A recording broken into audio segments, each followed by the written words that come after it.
സ്വർഗാരോപണ തിരുനാളിന്റെ ഒരുക്കത്തിലാണല്ലോ. എല്ലാവർക്കും തിരുനാളിന്റെ ആശംസകൾ നേരുന്നു. ഇന്നത്തെ വചനം ഏതാണെന്ന് നിങ്ങൾക്ക് അറിയാമോ?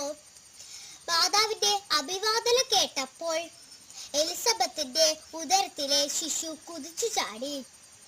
പരിശുദ്ധ മാതാവിനെ എലിസബത്ത് സ്തുതിച്ചപ്പോൾ പറയുന്ന വാക്കുകളാണ് വിശുദ്ധ ലൂക്കായുടെ സുവിശേഷം 1-ാം അധ്യായം 45-ാം വാക്യത്തിലുള്ളത്.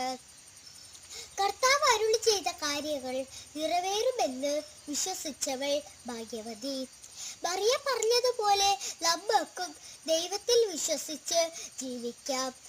കുഞ്ഞുങ്ങളില്ലാതെ കഴിയുന്ന എല്ലാ ദമ്പതിമാർക്കും വേണ്ടി നന്മ നിറഞ്ഞ മറിയമേ എന്ന പ്രാർത്ഥന ചൊല്ലി കാഴ്ചവെക്കാം.